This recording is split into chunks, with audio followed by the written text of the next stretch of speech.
Welcome and welcome back to the Rooted to Thrive conversations that elevate our humanity podcast.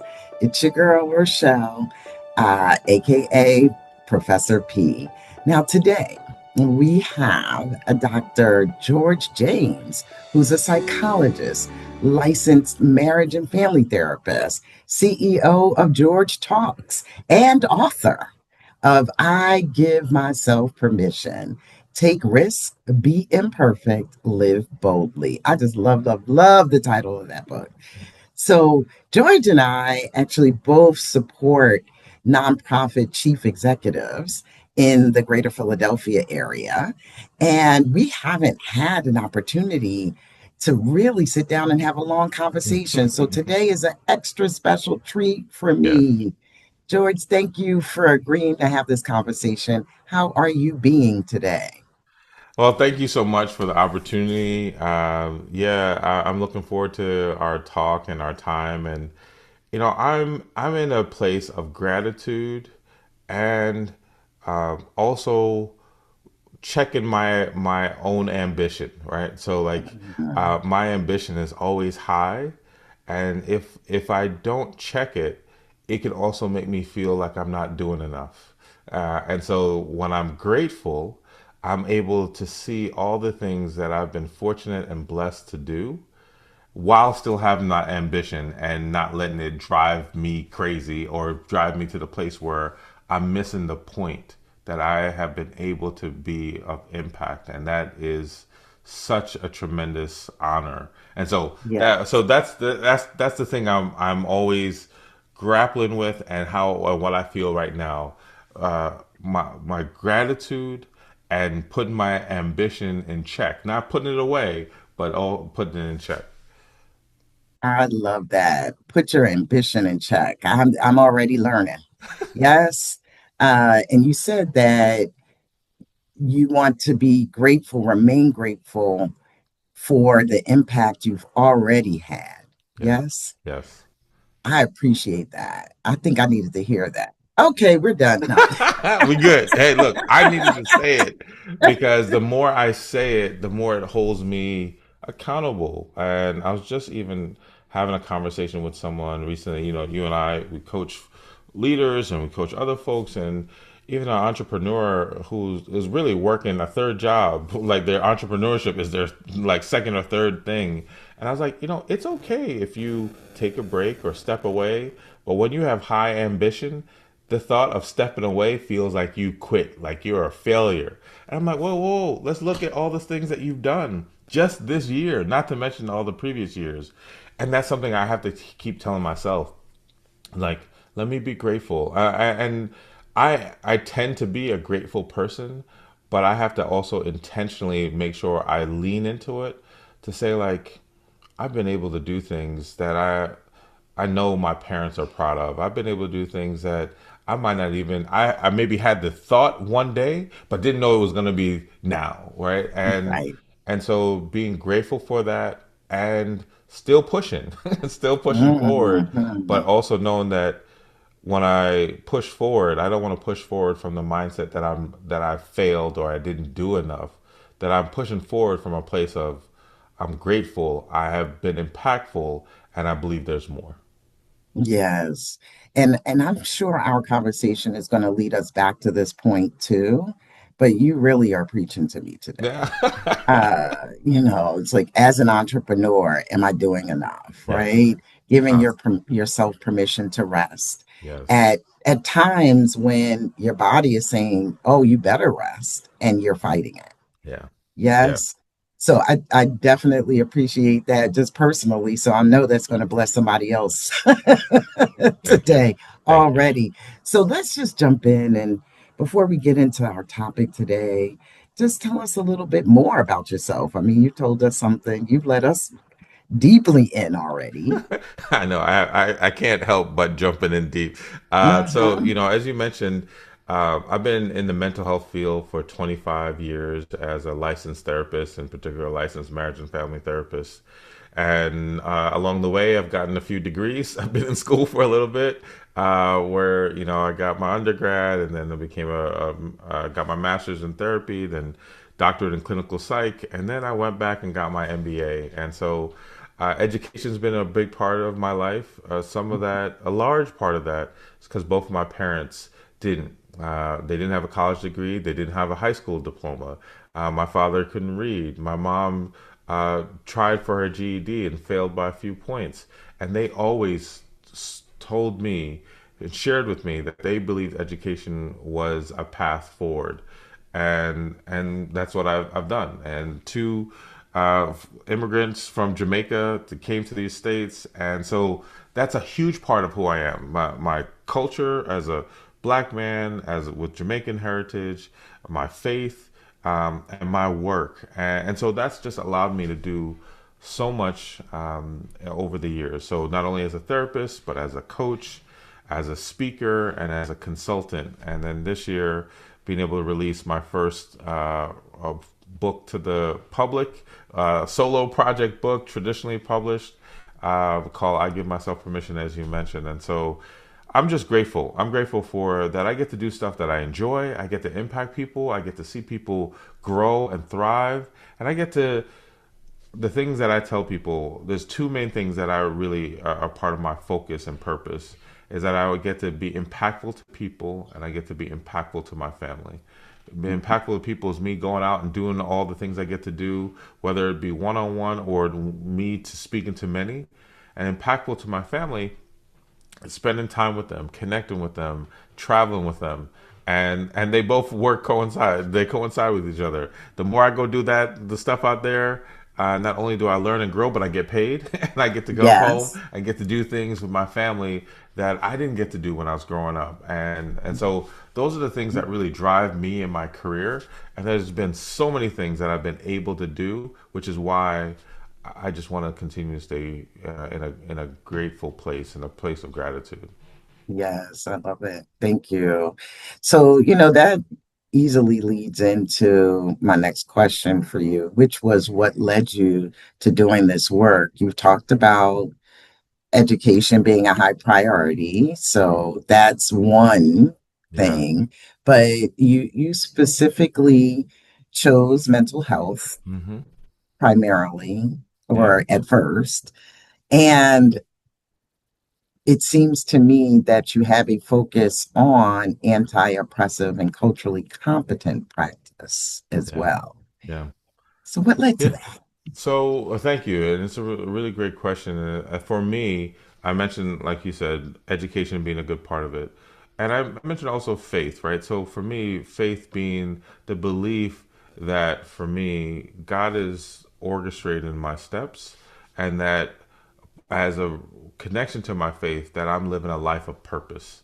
And so I've always been seeking out what is my purpose. And I thought early on it was going to be a medical doctor. And that's what I pursued early on in college. And then for many reasons, include my GPA, I realized that was not it. And then I had to really reflect and pray and think about what is it that I'm supposed to do? What is my purpose? And that led me to psychology, because I was often curious about people. Sometimes people would say I was nosy about people, and I was trustworthy. I was someone that people felt they could share with. I think also I had a large amount of wisdom at an early age that I could share with folks. And so these things kind of already prepped me along the line. And when I moved to psychology, it still didn't click and feel like this was it yet. But I finished that. And it was when I went to my master's program and I started to actually do therapy. And I was like, yep, this is exactly the space I'm supposed to be. This is a foundation. A lot of things will come from it, as we'll probably talk about. But that was it. And a lot of folks will, to go deeper, a lot of people will say, well, therapists usually become therapists because there's something else there. And I think when I look back, I think my parents had a really good marriage, but I could see ways it could have been even greater. My dad traveled back and forth between the U.S. and Jamaica, and so they, in 40 something years of marriage, they probably spent half of that time together. And so, like, what does that look like? Or even in the community or places of faith, folks who would profess love and care for each other, it just didn't seem or feel like that. And so I think those things kind of nudged me. And then in terms of like being culturally aware, embrace, competent, I think that from high school, I had a class African American history to college.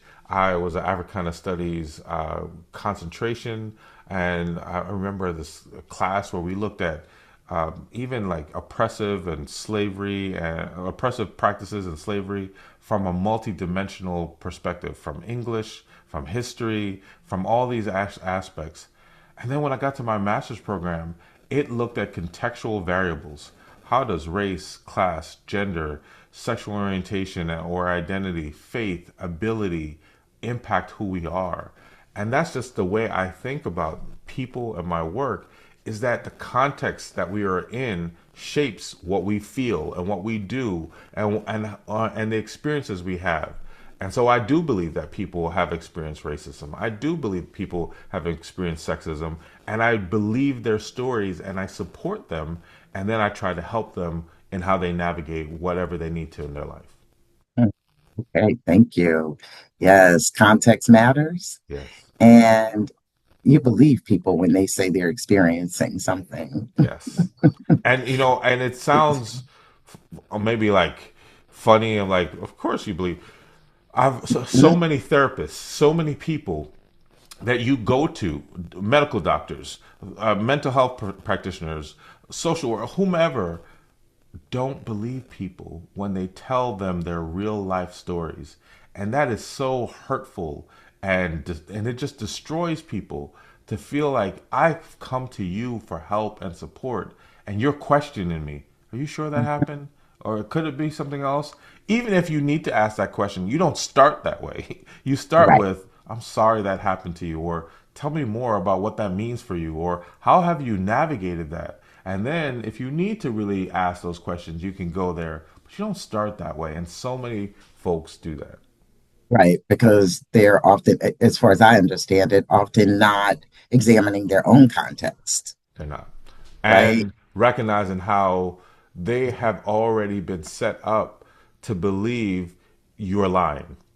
Oh, women are just saying stuff just to get attention, or they're just emotional. No, that's their lived experience. Let's Hmm. start there, right? And so these things that shape our narrative, which is a big thing for me, of Hmm. what are the narratives, the stories that we have, that we tell ourselves, or even the stories that are being told to us, they Hmm. influence our actions, That's even especially in our professions.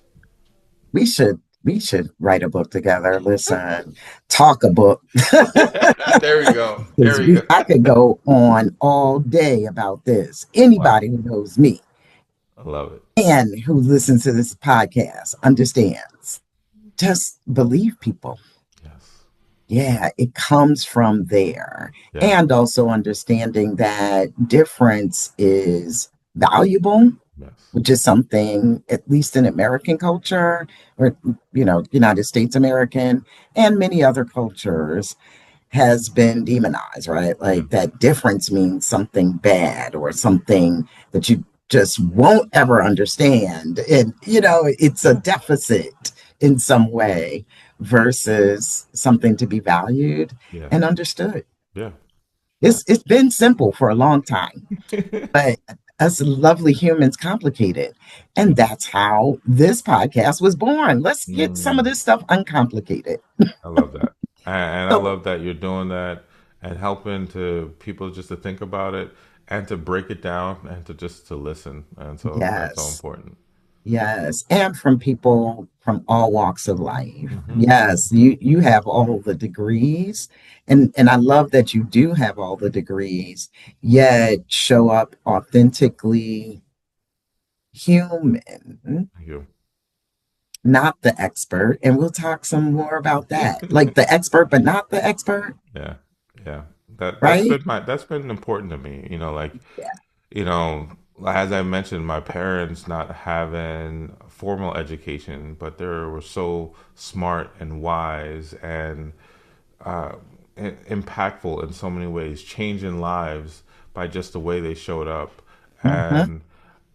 And you know, there's the thing about like, don't think you're too smart when you coming back home, right? Like, don't like.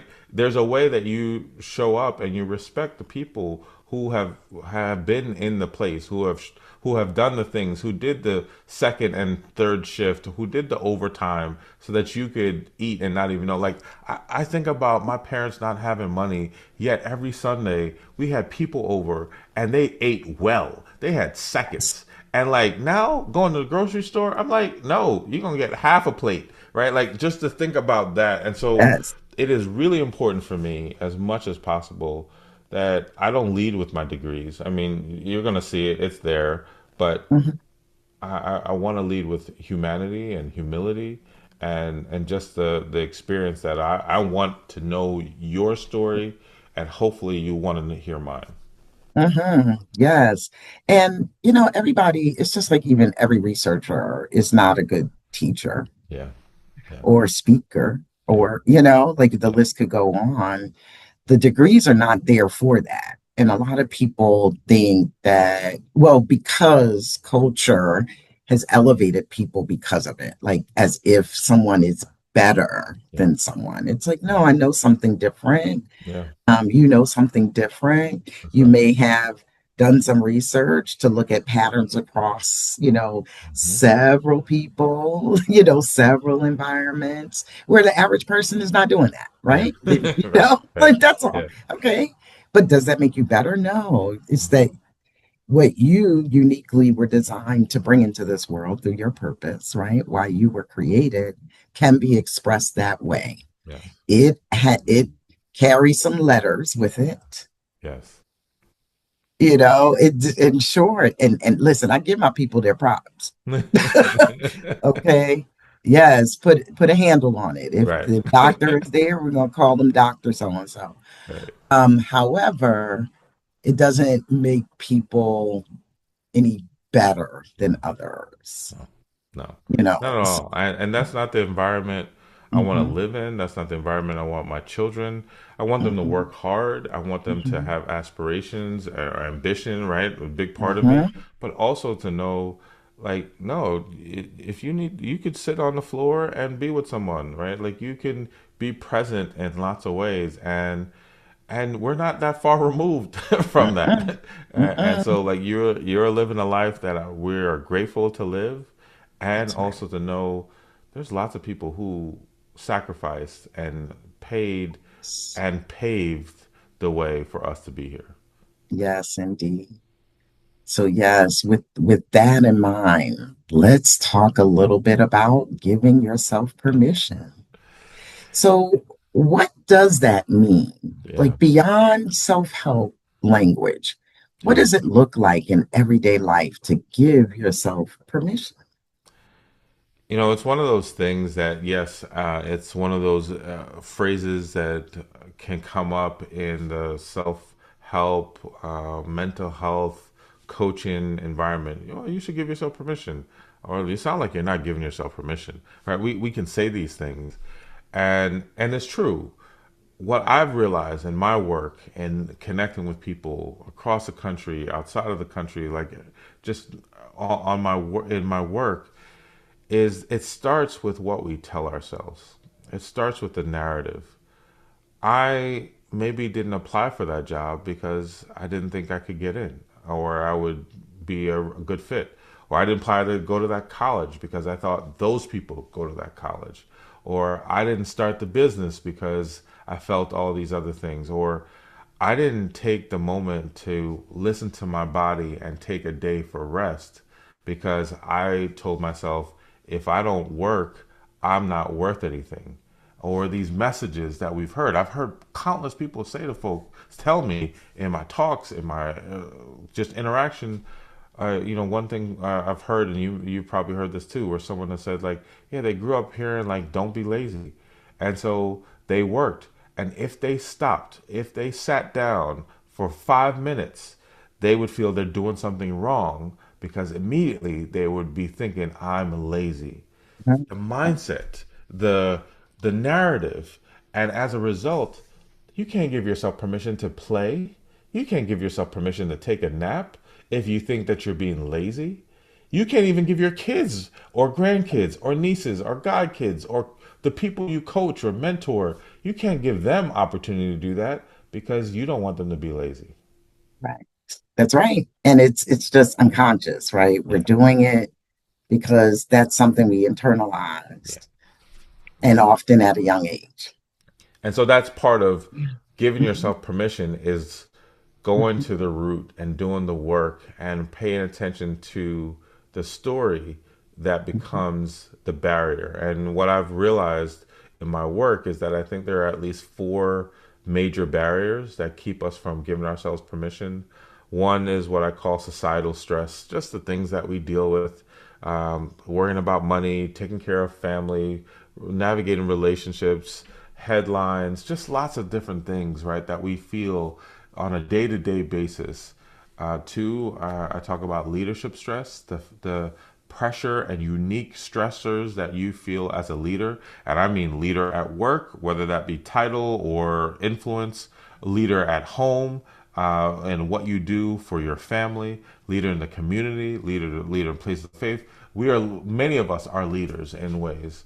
And then the third is injustice stress. That when you've experienced injustice over and over and over and over again, it makes you angry. It makes you silent. It makes you feel you got to be twice as good.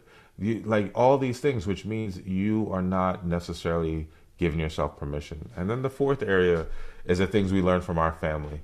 That even as much as my family loved me, my parents loved and cared and did so much and poured into me. I learned hard work. I learned caring for other people. I learned faith, but I didn't see them exercise. I didn't see them practice self care. I didn't see them travel the way they really wanted to travel, and so even in doing so much, we can learn things from our family on just the other side of the same coin. So all those things together shape this narrative that keeps us from giving ourselves permission, and many of us say no before the question is even fully asked. Yeah. I appreciate the breakdown of those four different areas or the four different types of stress. And of course, all four are living in each one of us, if you think of everyone as a leader, period, in some area of their Yes. life, right? You're even leading yourself. So, Yes. Yeah.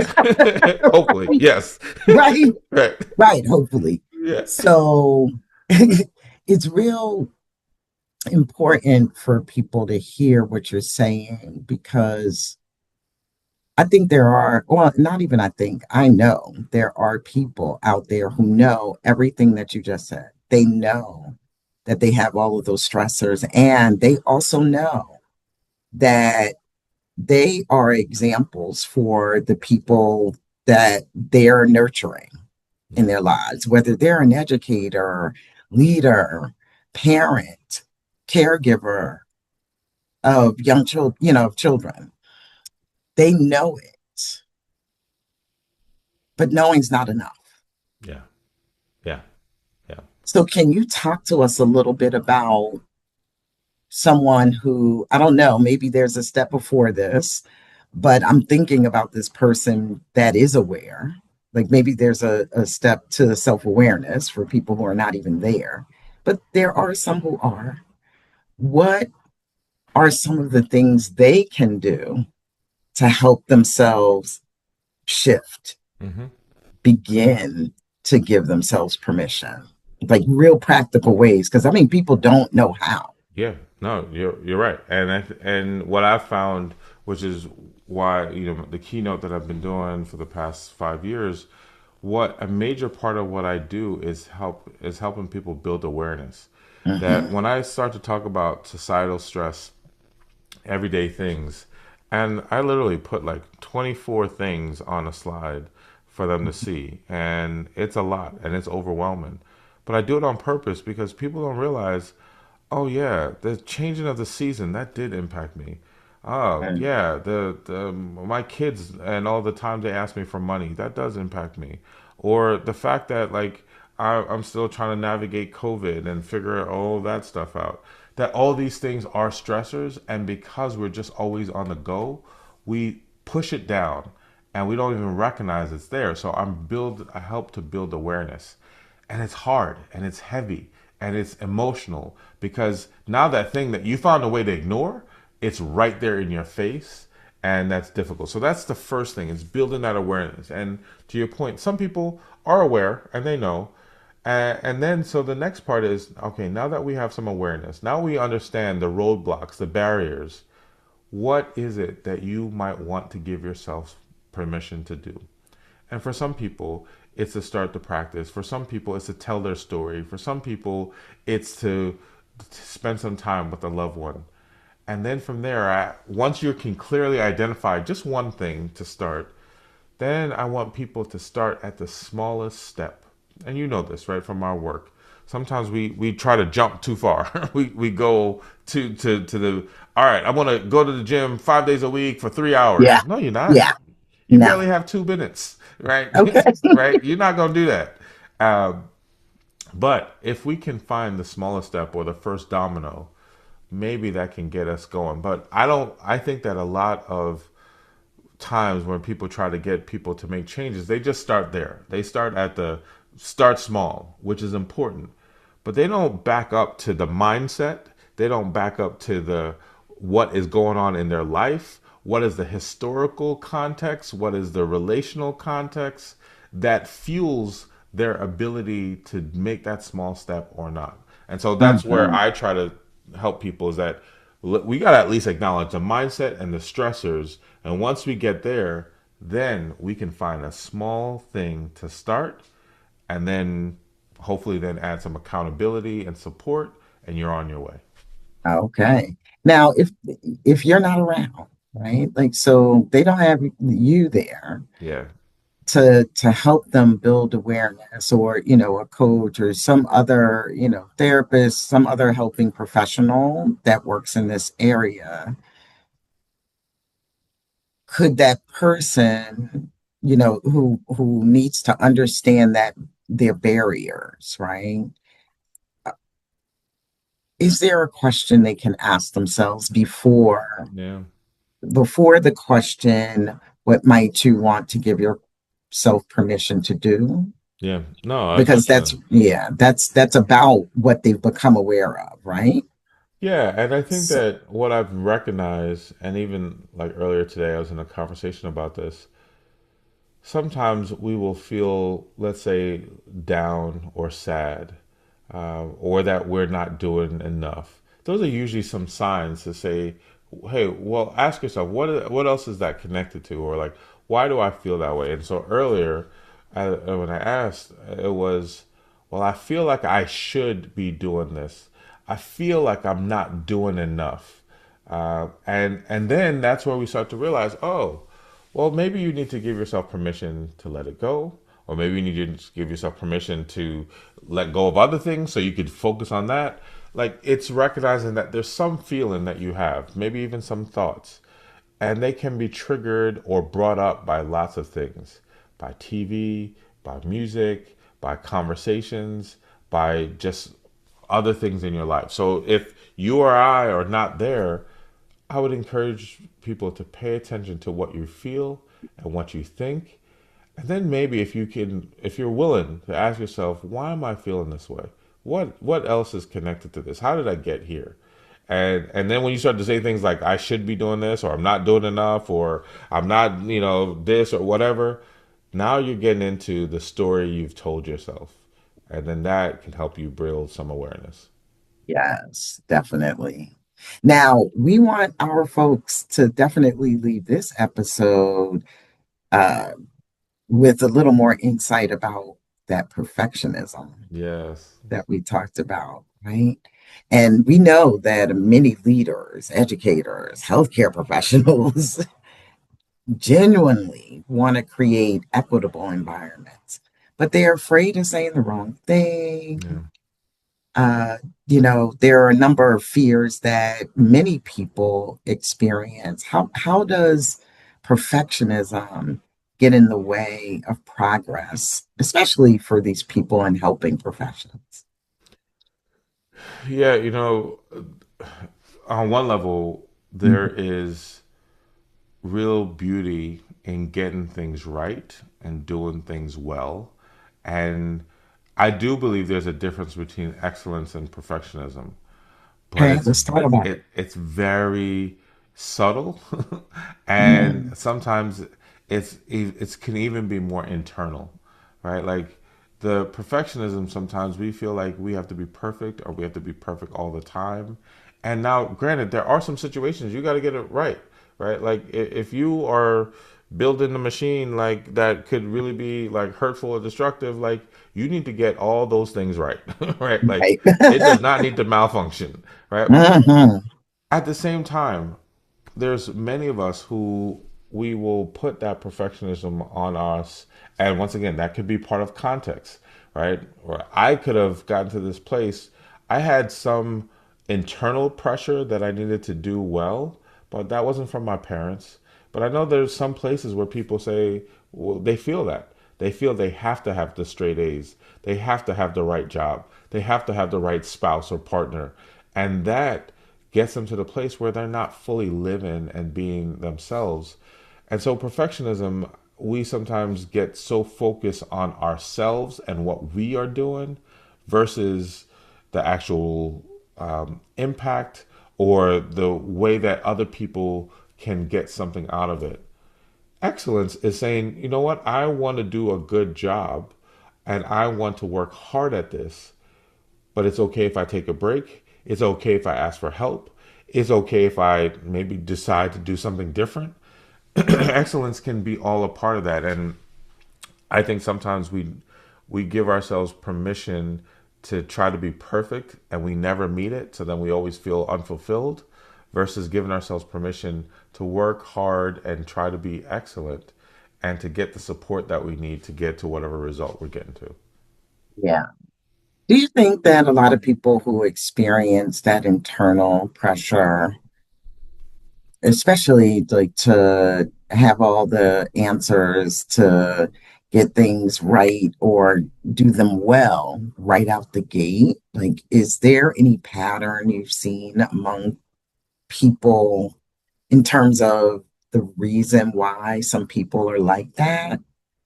I Yeah, don't know. like so I I think about like throughout my education, I would be with other classmates that we sometimes would call them like type A, right? They got the work done, they finished it early, and there's a lot to admire and a lot that I respect about them. At the same time, they always felt like they were so tightly wound or overwhelmed or stressed that they also didn't get a lot out of the experience. And so I think sometimes it's home environment. It's sometimes a lot of the times is what we are telling ourselves in terms of like, am I good if I'm not perfect? Am I successful if I'm not perfect? And then also, I think that we've had things in our society that can punish people for just making a mistake, right? Like, yes, I believe there's some things you should do the work and the research and figure out. There are also some times where like I didn't know better. I'm still learning, and is there grace or space for me to grow and to learn? And so I think that's where sometimes people feel like they have to be perfect, or even so nowadays, like I just heard, recently, like folks who have multiple degrees are looking for jobs, and they're looking for jobs, and for over a year, right? And so to say that if they have multiple degrees and they're looking for a job and they can't get it, now the folks who might say that I don't have as many degrees, they can't find a job. So the pressure of like I have to be more, I have to be bigger, I have to be perfect just to get a job. It's also in our society and the things that people experience. Yeah, thank you for that. And you said something pivotal in that in terms of permission to learn too. Yeah. Um, I was thinking about I'm thinking about this overall topic and living boldly, giving ourselves permission to not be perfect and all of the things all suggest a growth mindset. Yes. And I'm going to call it a learner mindset, Yes. right? What does it mean to shift from having that expert mindset? Some people might talk about a fixed mindset. It might Hmm. not always be a fixed mindset, but that Yeah. expert mindset to a learner mindset. It does take the ability to recognize that you can grow or that you can, things are not, as you mentioned, fixed or Mhm. like static, right? There are options for it to shift or change, and I think about just so many different things that I've been able to do in my life that came from me just believing it's possible, or things that were told to me that I tell to my kids. Well, you don't know if you don't ask, right? Like that's the whole point of that is like, yeah, for the most part, it could be a no. But what if this time when you asked, it's a yes? And you just wouldn't know unless you asked. To entertain that thought and then to actually do it means you are actively practicing a learner mindset. I can put myself in an uncomfortable position or in a place where it doesn't feel like it's going to happen and still put myself out there. And countless times I've seen it happen. And so I think there are ways that, look, there are some things that are true. I tell people all the time. I'm 47 and I didn't play high school basketball, college basketball. I am not going to the NBA, right? Like, that is really clear, right? There are some stuff that is just not going to happen. But I also had a college roommate who did walk onto the team in college and ended up working for USA Basketball and now working for a professional team and has been able to influence the game, has been able to influence the people who actually get into the NBA. So, yes, there's always an opportunity to influence and impact society or systems or businesses. That's the growth mindset and the learner mindset of like, yeah, there is a purpose for me. There's something I can do. And it could be this or it could be that, but I just need to continue to try and see and be open to see what's possible. And the last thing I'll say, it's not easy because we get discouraged, we get overwhelmed, we get sad, we get all those things. We get in our own mind and it discourages us, and we like, "Nah, I don't know if I want to do this." But then that's the part of when you find your way back out of that, or you get the help or support to get out of that. That's the learner mindset. Yes, indeed. And boy, you touching on so many things that I want to ask you about. But you talked a little bit about this discomfort and the Yeah, mistake. So yeah, people start feeling overwhelmed. They get sad. They get down on themselves. What can people do? I'm not saying what should they do, right? But yeah, what could they do yeah. when they inevitably make mistakes? Hey, I'm in that, right? Like, so when I started off by saying I have to keep my ambition in check, is that I want great things, right? I want to be of impact. And in my mind, sometimes being of impact has been bigger. And that's not always true. Bigger is not always the most impactful. Sometimes I've been in a small room with some really great people who have a huge amount of influence. It could be just those 15 to 20 people that could do a lot more than maybe that 200 or 2,000. With Mhm. that, I've realized that there are times where I might hear a story or I might see something on social media, and my initial thought could be, wow, they're doing such great things. Then the next thought, I'm not doing enough. I'm not doing great things. And if I Mhm. stay there long enough, I start to like, well, I haven't really accomplished anything in my life, right? Mhm. And you can be on the spiral, this negative thought, this deficit mindset. What I've gotten to is I can at least acknowledge when it's happening. And I've gotten better with then as it's happening to be able to check it, to say, that's really my desire to continue to grow and do more. But that's also me minimizing all the things I've done to this point.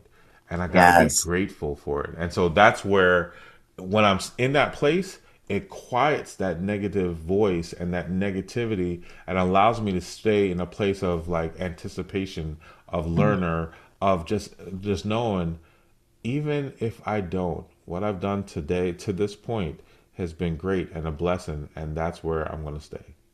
Yes, that's important. I've heard some entrepreneurs speak that way, right? Like I'm in a room of all these accomplished people and they feel less significant. Yeah. So it's powerful to hear that, right? And have a tool for getting yourself back out of it because it's a lie, It is right? 100%. It's a lie. And I love how you contextualized impact where you could be in a very small room, right? Very few people Yes. who also have greater influence, and Yeah. therefore you being in that space has a greater impact. Yes. Yes. That's reminding me of something I just want to share real quickly. When I started teaching at the college level, I decided to teach educators Mm. on behalf of children and youth who needed them. Mm-hmm. Yes. And I was teaching once of like one course. I did Yes. not like I was only interested in what I felt was missing in Mm. many of their programs.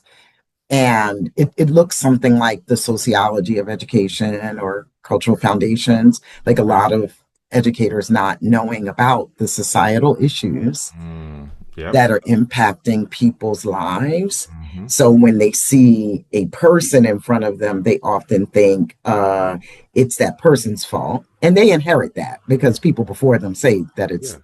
it's something wrong with the person and their families, etc. I wanted to have a greater impact by teaching people who would be in classrooms Yes. to impact those children, right? Because for every one of them, there's about 30 people Yes. cycling through every year, right? At least 30. And then it also was actually, I made that decision after I was teaching people who were returning to college Mm. after, like, say, 10 years. Yeah. So these were the parents of children who were in school, and they had very low self efficacy, Mm-hmm. Yes. had made the decision to go back to college, but they literally did not. They communicated in so many different ways that they didn't really believe in themselves, right? Like Mm-hmm. that they didn't have confidence in themselves. And Yes. when I saw myself holding that space for them, like Mm. I'm gonna believe in you Yes. until you believe in yourself, That's it. because somebody did that for me. Yes. Exactly. Yeah. I love that. Um, After that, I was like, well, we have to have a greater impact. Okay, I'm only one person.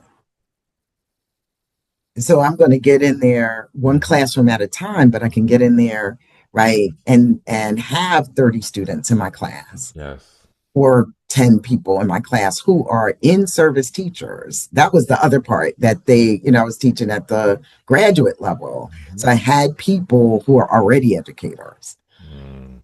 in the classroom. So in real time, Yes. we could shift some of this. No, I love that. Yeah. And once again, that just adds to the fact that, like, we are being impactful in so many ways that sometimes we don't even know. A good friend of mine who's like a brother to me will always talk about my mother and how at my high school graduation, I was class president. And so I got to be in a separate space and speak at my graduation. And he was there and he's like, hey, why am I? He was asking my mom, why am I different, separate from all the other graduates? And my mom shared with him that I was a class president, and he shares, because I wasn't there. He shares with me the pride, the smile, the joy my mom had in just Mm, sharing that. How impactful that was for him. That he's like, I need my mom to look like that. mm, And then he was a junior, and he went back And then he ran for class president and became class president the next year, right? And because of that moment. And so, like, there's ways that we're impactful and we don't even know it. Like, what my Mm-hmm. mom did in that moment by just showing her joy was significant to him. It's a story he still says now, almost 30 years later, right? Like, and Mm. so there are ways that I fully believe, even my work and purpose, and I hear it in what you're doing, is that is to be impactful to the people who are doing the thing, right? That I'm often in spaces with leaders, with decision makers who are overwhelmed, burnt out, struggling, in need, and I go and bring the hope, the joy, the encouragement that they need so they could go and go do their thing. And it sounds like that's exactly what you're doing. Yes. Well, and I love that that's what you're doing, right? In Yes. those spaces with leaders as well. Now, what permission do you think those leaders need to give themselves, right? These people who are struggling, who are Yeah. burnt out. What do they need to O- give themselves? Yeah. Oftentimes, what I've been seeing for these leaders is that they are so committed to the work or the mission or to their just job in general that they're not taking time for themselves. They're not listening to their bodies. They're not resting. They're not playing. They're not practicing self care. And they are missing out on quality time. The pandemic was actually a huge shift for me. I learned hard work. That was easy. I could work long, I could work hard, and I was closing the office and all of that. But the pandemic brought me home. And I was like, I don't want to leave. Like my work is hybrid where I'll go out and speak and travel, but I'm also home and I have a consistent dinner time that's on my schedule. I couldn't make that dinner time before because I was closing the office at 10 p.m., at 11 p.m. I got home and they were asleep. And so a lot of leaders are missing out on instrumental, pivotal moments and they're not giving themselves permission for that. Yeah. Yeah. Well, and our American culture will do that to you, Yes. right? Make you Yes. think that being there at work is more important than the time with this family you've created Yes. and whatever that family looks like, whether it involves children or not, if it's Exactly. just you and a partner, Yes. if it's just you and your mama Right. You and your or your dog, you and papa. your You, plant, what, like the things that matter to you. Mhm. Yes, indeed. Yeah. Wow, George, this has been a wonderful conversation. Well, thank you so Is much. Yeah, do you have any closing thoughts, any final advice for our listeners? We have people from all walks of life, over 13 countries Uh, listening to us. Any final advice before we go? yeah, I would just say, like, I realize that this giving yourself permission has become a part of my life's work, a major part of my life's work. And two things. One, it was somebody else that saw it in me. I just one day named it. I give myself permission. It was a talk I was giving to veterans about 4.5 years ago, and the person who invited me said, "This is your thing." I was like, "Oh, I just thought it was another one of my things." And no, this is your thing. So sometimes it's I want you to listen to the people that see into you and trust them, because sometimes they will see more into you and your future than you might. That was my case. Before it was a Mhm. book, before I was talking all over the country, someone saw me do it and say, "This is it," right? And so that's one. And two, I would encourage you to get the book. It's the same title. I give myself permission, and some of the things that we've talked about today will be there, and it will help you take time, read it, take a break, reflect, write, journal, and I love talking about this. And so whenever I get a chance to go speak, whether at a conference, a retreat, an offsite, someplace to share, it's magical for me. And so I'm always open for those opportunities. I love magical. And Dr. George James, where can people find you after this episode? Well, thank you. You can find me online at georgetalks.com. You can also just do igivemyselfpermission.com. And if Mm, you want to find me on social, I'd love for you to follow me. It's at George Talks for Instagram and LinkedIn. excellent. And we'll have those in the show notes as well. I want to thank you so much for taking the time to be with us today. I just have a few final thoughts for our listeners, Yeah. something for them to take with them this week. As we close, I hope our listeners carry some of what we've shared today, and particularly what Dr. George James has shared. Growth doesn't begin when we become experts. Growth begins when we become willing learners. Yes. Dr. James reminds us that the work of building these equitable, inclusive, and human centered communities within ourselves and therefore with other people is not about perfectionism, it's about permission. And the greatest lesson I heard was give yourself permission to literally be human. Yeah. Yeah, like to be human, to be curious, to ask questions, to acknowledge what you don't know, to listen more than we speak. Ooh, and permission to make mistakes, repair harm, and to keep growing. That's anti oppressive. That's also culturally responsive practice. So this week,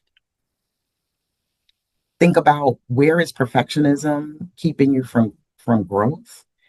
What conversations are you avoiding because you might fear getting things wrong? Conversations or something that you haven't taken action on in your life.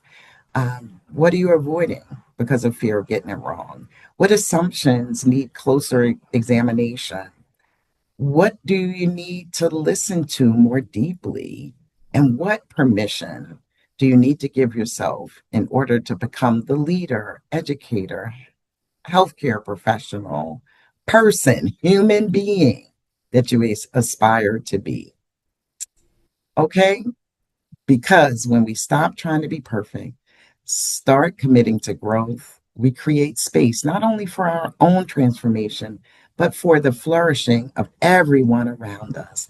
And that's how we elevate our humanity together. Thank you for stopping by. Remember to subscribe and share this episode.